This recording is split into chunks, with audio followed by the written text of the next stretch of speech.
What is your relationship with food? Are you a food addict? Do you consider yourself somebody who can not fast because you fast, you get into problems? If you're a food addict, simply remember that anytime you fight anything, it persists. So stop fighting it and simply fix it. Accept it. Accept that this is the position that I am in right now and I have to fix it.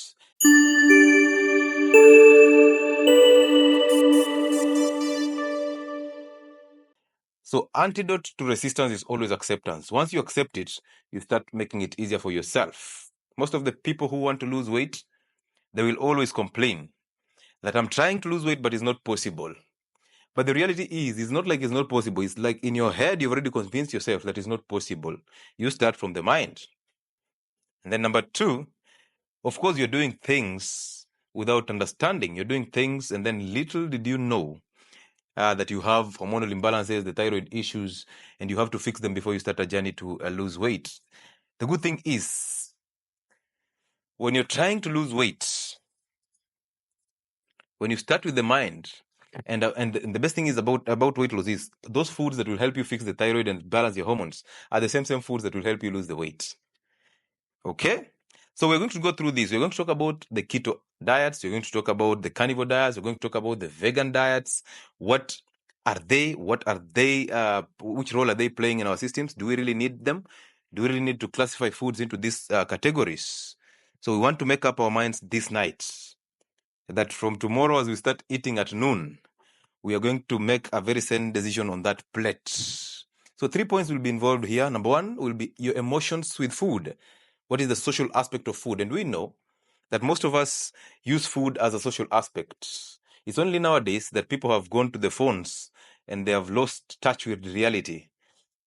Traditional days, we used to sit on a table, we sit in a circle and enjoy the food, have small conversations here and there, and it was a bonding session. It wasn't just about the eating, it was about the bonding session. So food was used as a social thing, a social activity. So when you're eating, you're bonding with the family, and it becomes good. And when you're visited by your relatives, you're always trying to make them the best food. I'm putting best in quotes. The best food, according to them. Where I come from, the visitor will always come with what he will eat. So if they bring you chapati flour, then you make them chapati, okay? I don't know if that happens to everyone, but that's how I was raised, though. And then here I am, I'm telling people, hey, when you come to my place when I'm fasting, we are all fasting. That's how I ended up losing some friends. When you come to my place when I am fasting, imagine me with a 48-hour fast. And you come and visit me. And now I have to stand, go make you a good meal, and then you enjoy that meal. And then as you enjoy sometimes it comes out as though I'm very mean, my friends. Yeah. Do you think that's a mean move, though? Like, when I'm fasting, we have to fast. That's how I create a network that is actually I'm accountable to. There's no way I'm fasting and my friends are not fasting. The reality is, if 5 of your friends are fat, you are the 6th one. You are the 6th one. If 3 of your friends have never fasted, of course, how will you fast? How will you convince them that I cannot go for Shereh? It's impossible. So you have to actually be accountable to some individuals. So one, we're going to talk about the emotional aspect of foods. Are these emotions controlled by hormones? Why is it that women during the menstrual cycle, at a certain level in the menstrual cycle, they start craving for certain foods? Is it that these cravings were brought about by hormones during menstrual cycle or pregnancy? Or is it that these women actually got addiction earlier on before even the pregnancy, and the pregnancy just exposed their bad eating habits and their food addiction? Which is which? So that's what we're going to talk about. Number 2, we're going to talk about food itself. Why do we prefer the processed and ultra-processed foods instead of just going for the whole foods? Why do you think that some foods taste bad to you and they taste so good to somebody else? Why do you think that you find sugar being sweet and salt being bitter? Did somebody mess your mind up? Did somebody just... And you see, when you tell somebody to take water, they'll tell you, I don't like water. Or if you tell somebody to eat the liver, I don't like the liver, the taste. The reality is, it's not like you don't like the liver. It's not that the liver has a bad taste. It's just that you were exposed to other foods that actually messed up your taste buds. You cannot taste foods in their natural forms. And now, of course, the liver has to pay the price. The boiled eggs have to pay the price. You've heard of People, when you tell them carbohydrates, beans are carbohydrates, so now they have to eat beans and eggs and vegetables. They start telling you that is me creating a bomb already. Just a bomb waiting to that I eat beans and eggs and even boiled eggs plus beans.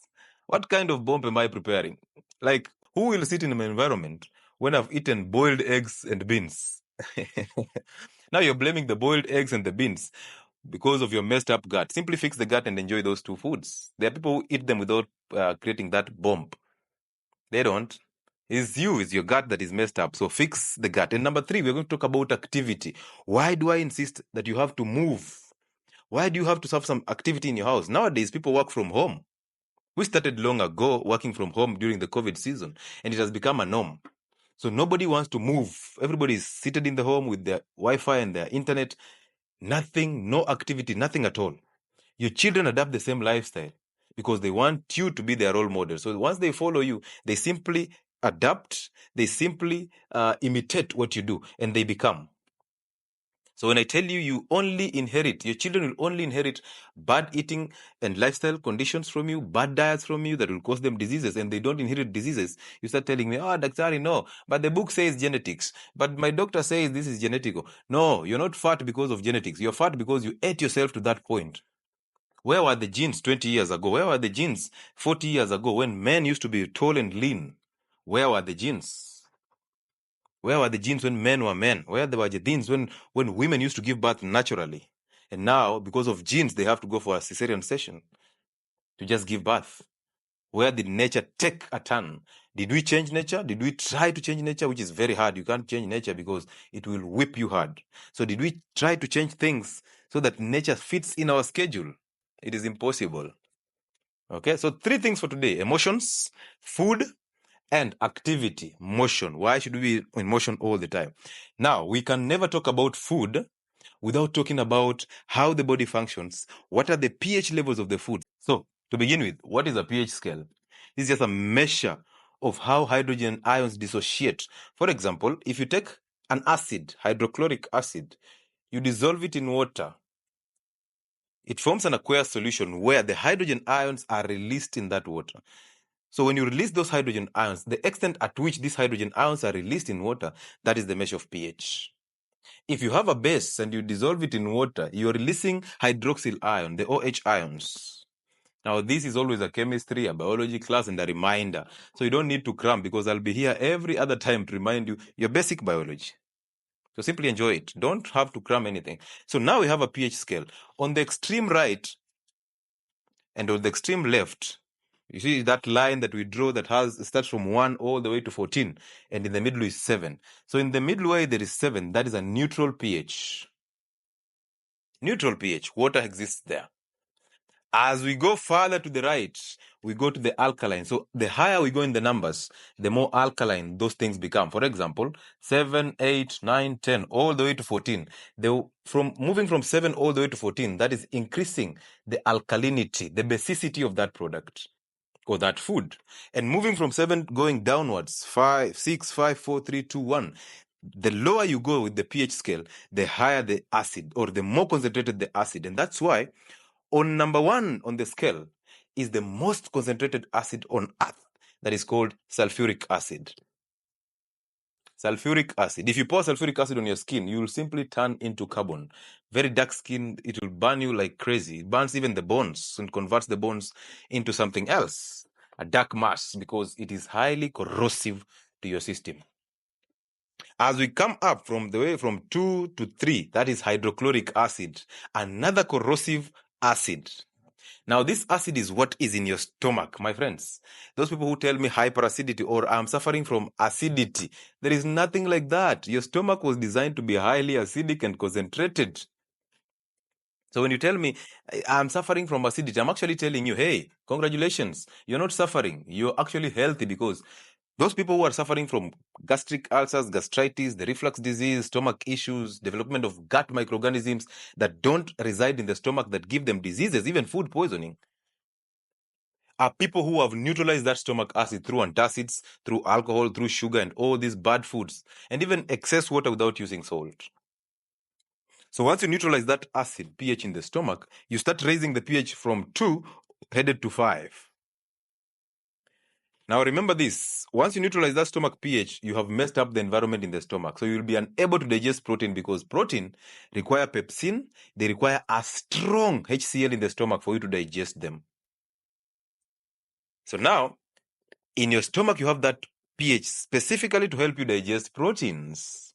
How amazing is that? So God designed that stomach perfectly to actually assist you in digestion of protein. Now this goes to our famous vegan diet supporters. If you choose to support vegan diets, simply use that and tell us the benefits of the vegan diets. Don't demonize the carnivore diets. Do not. Why? Because you cannot tell somebody that meat cannot be digested in the stomach when we all know that the stomach is intentionally acidic to digest meat. The stomach is not acidic to digest vegetables. No. The stomach is acidic to digest protein. Tears those larger molecules of protein into smaller molecules that can be now chopped off easily by the pancreatic proteases to make amino acids that you can easily absorb. And those amino acids are the one that will be utilized in the system. So when you're trying to defend vegan-based diets, do not try to demonize the meats by telling a lie. So we have started correcting and demystifying the myths. So if you're a keen student, you already know now you should eat meat. That is not me saying you should emphasize on carnivore diets and drop the vegan diets. We will get to that conclusion at the end of the video. So now as you grow into that pH at around 2.6, now listen to this. That dark soda that you take, including that diet soda that you take, has a pH of around 2.6 to 3. Hello? When you're taking that soda, it has a pH of around 2.6 to 3, highly and strongly acidic. Guess what it's going to do to your teeth? It's going to destroy your teeth, my brothers. My sisters, it's going to destroy that dental formula. You're going to have a very foul smell as you continue taking that soda, even the diet soda. So stay away from soda and energy drinks. They are all under pH of around 2.6 all the way to 3 point something. Okay? And now, as we continue growing into that pH, we will get to a pH that is of 5.5. That is slightly acidic.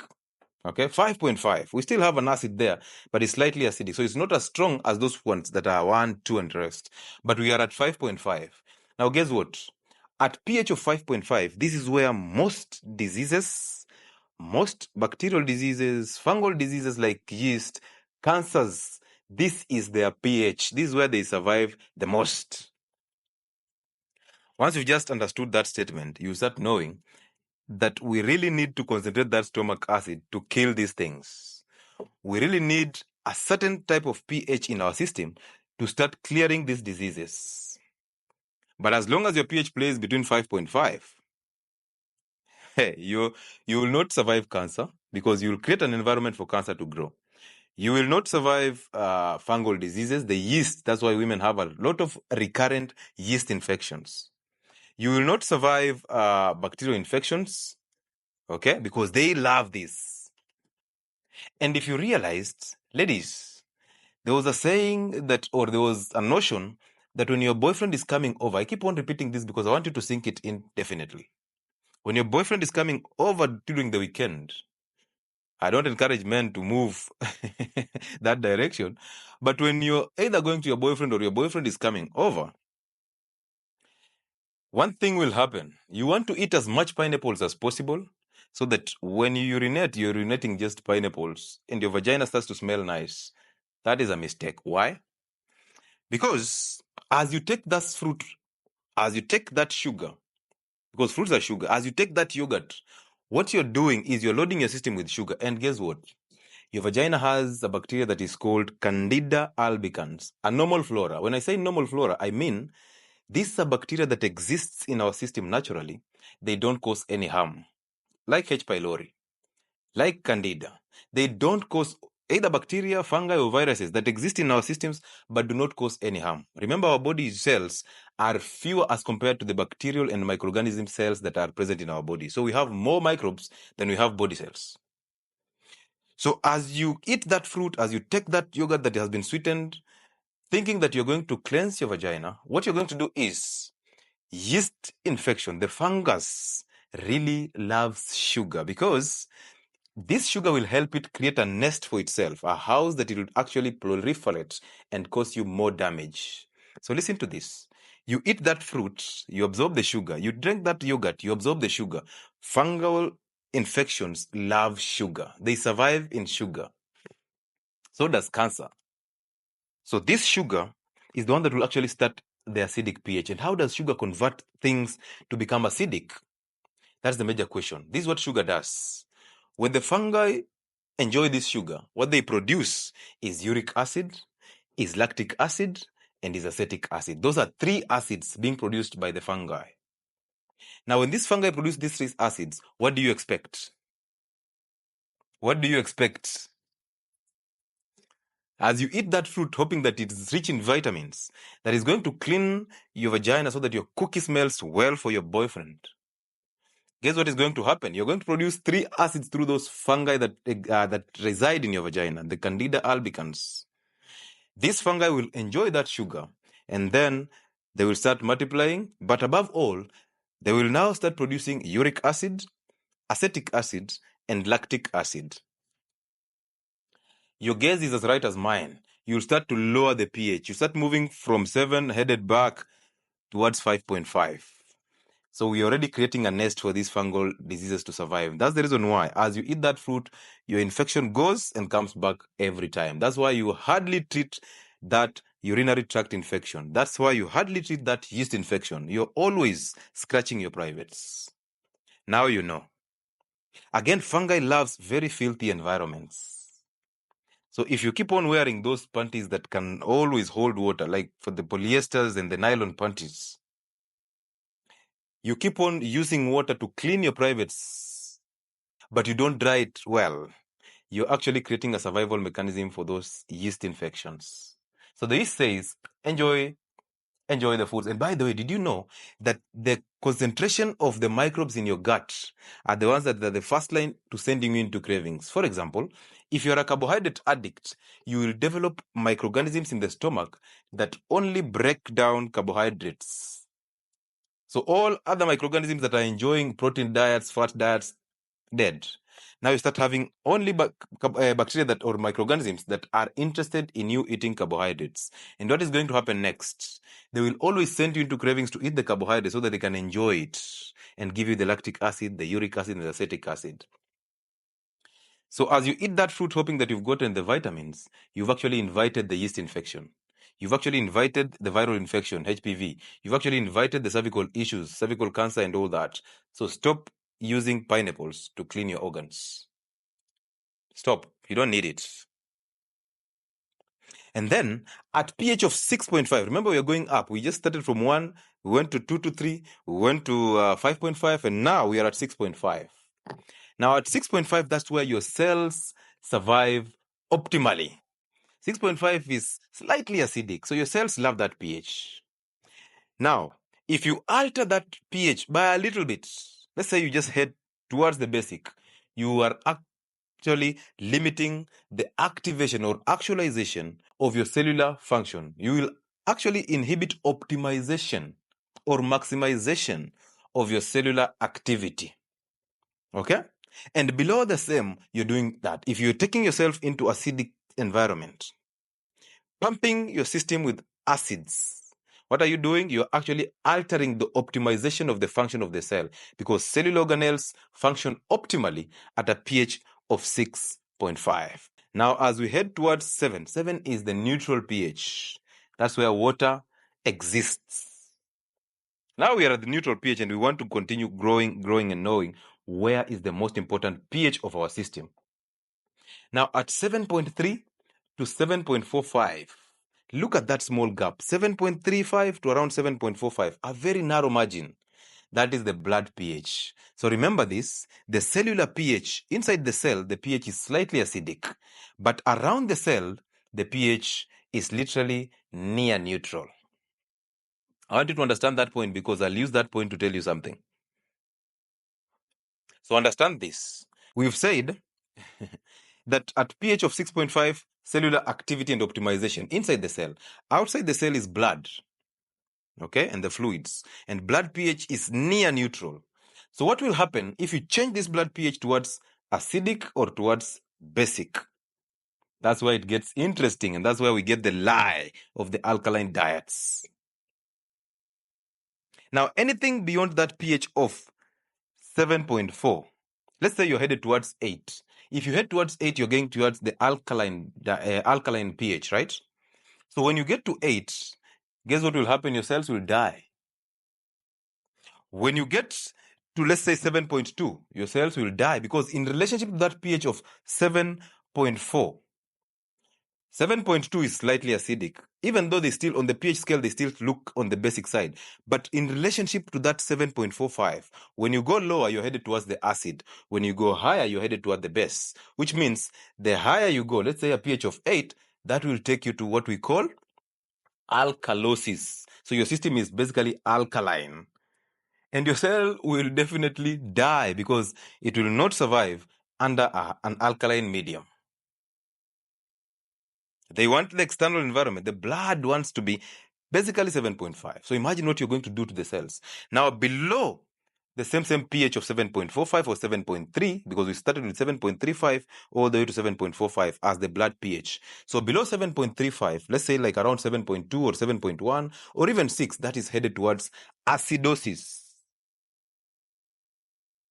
But listen to this, my friends, nature and God are very wise. Those two things, don't play with them. Simply don't play with nature and don't joke with God.